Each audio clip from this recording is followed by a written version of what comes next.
So I am dialing in my ultimate experience. I have a few things to share with you about what I've learned about the client journey and how you can absolutely take your interactions with your sphere to the next level right now.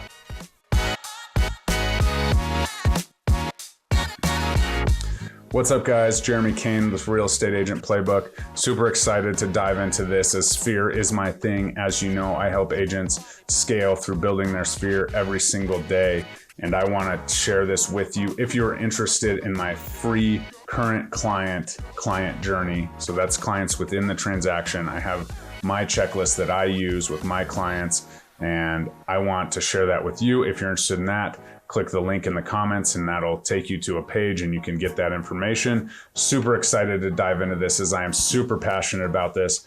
Early on in my career, I call this the ultimate experience. Since I've been following George Bryant, the client journey has kind of crept in, and I know this is something that I'm excited to dial in every single day that I can serve my clients better. I'm willing to do it. So let's dive in.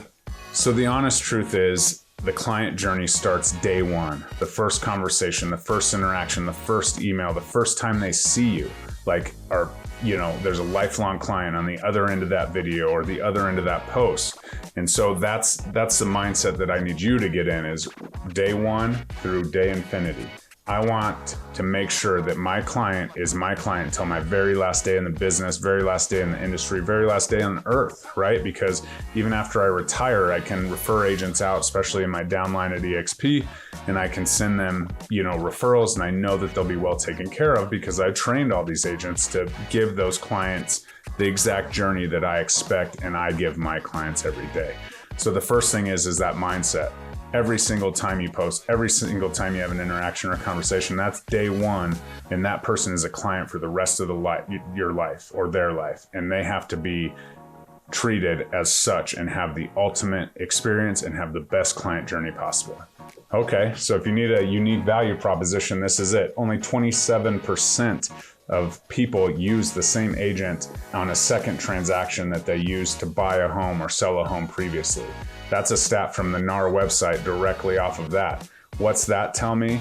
That, there's a 73% failure rate of repeat clients happening and using the agent the next time on a transaction. The second transaction's happening and they're not using that agent. And a lot of things happen and stuff, but 73% of people choose not to use the agent, and something like 86 or 90%, according to that website, said they would use the agent again, and then only 27% do. So that's a huge gap and a huge opportunity that we don't capitalize on if we're just chasing the next shiny Zillow lead or whatever that might be. So if you want to separate yourself and have a unique value proposition, this is it. Just make the client experience as good as it possibly can be and memorable every single second that you're in the business. I like to divide this into three sections: the pre-client, the current client, and the post-client journey. And so if you kind of do that, you can really start to dial in and make sure that, you have that separated, because obviously, if you've worked with a client before, you're going to treat them a lot differently than a current client who's in transaction. And a lot of people have a lot of ideas. They have a lot of gifting programs, they have a lot of this, they have a lot of that. Let's put it all into one and make it a client journey and be consistent and hammer it out and improve it every day. So what we're going to do is make a general checklist of what you do within a transaction. A lot of us have a client journey. We just are going to make it much more intentional today. So start with a general checklist. Start with your pre-client general checklist. What do you do? What's that first day of showings look like? What do you do with the contracts prior to, showing homes? Do you go through a contract to buy and sell with them? Whatever that journey is, do you give them something? Do you give them a little gift or an anchor that first meeting? Whatever that may be, let's just really dial it in. Is it something that's, variable on the client, right? If you have a client that's your best friend and you hand them something that's kind of a weird little anchor, like a, coaster or something, or a notepad that's kind of weird, they're like, yeah, dude, you send me these all the time. I've gotten them forever. So you got to kind of dial it in the right way. And maybe you have a couple, this sphere of client, this sphere of client, this sphere of client, and these are the checklists, but whatever. Let's just start with one. Be general, what you do, what needs to happen as far as the real estate transaction, the sales loop, all of that stuff.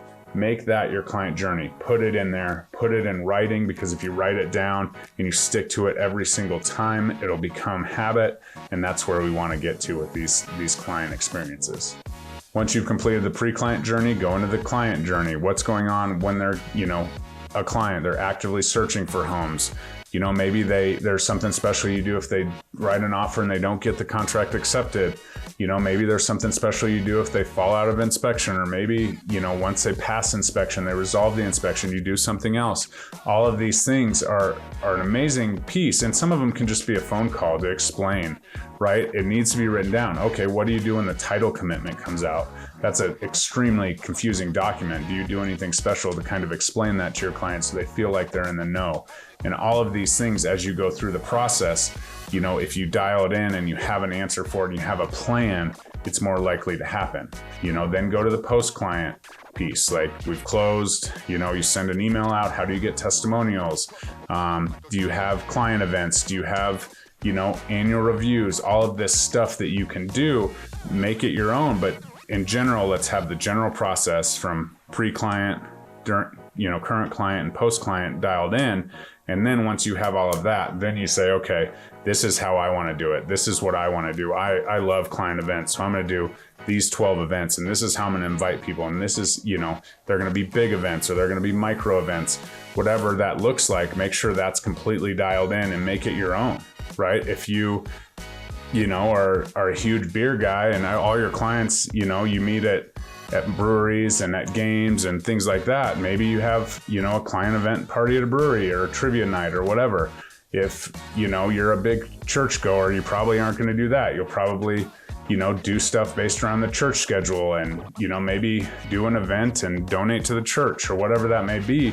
Just make sure you're dialing in. This is what you do every single year without failure, because regardless of what the market does, if you're steadfast in those things and you're giving back to the community and become a icon, so to speak, in that community, that's huge for you. So make it your own, put your personal touches on there, start general. Because what happens is, if we don't start general, we don't get everything in, then you focus on the phase that you really enjoy doing. If you really enjoy negotiating and having clients, then your current client phase will be really good, because you're diving in, you're like, oh, I can do this, I can do that, whatever. And that's kind of where you spend all your energy. And then your energy on the other pieces isn't as good. So make sure you spend equal amount of time dialing these in to give your personality and put your spin on it, because your clients in the end work with you, not your brokerage. You are your brand, and this will really help you dial in your brand. And then once you have all of that, make sure that you're, incorporating social media and your different touches and your weekly emails and all of the things that we talk about on this channel. Make sure that those all kind of incorporate the client journey and that they're all at that standard, right? We want to keep a standard. We want to be the same, whether we're closing 57 houses in a month or 57 houses in a year. We want to make sure we're on that standard. And if you live up to that standard every single day, you take standards over feelings, like my good friend Ben Newman said, you'll have a great business and it'll thrive. So these client journeys are something that's always adapting. Like I said, I have an ultimate experience and I'm kind of diving into this client journey. I would highly suggest checking out the Mind of George Bryant podcast. This is his specialty. He absolutely crushes the client journey. And every time I listen to him, I have a new idea, but I have the groundwork and I have the client experience already in play. And so every time I listen to him, I can kind of, take what he's saying and incorporate little bits and pieces here. So if you're interested in talking about dialing in a client journey, if you would like a free copy of my in-transaction client journey checklist that I have, I'd be happy to share that with you. Click the link below and you'll be taken to a page where you can absolutely get that information and maybe use that kind of as a template to build yours out.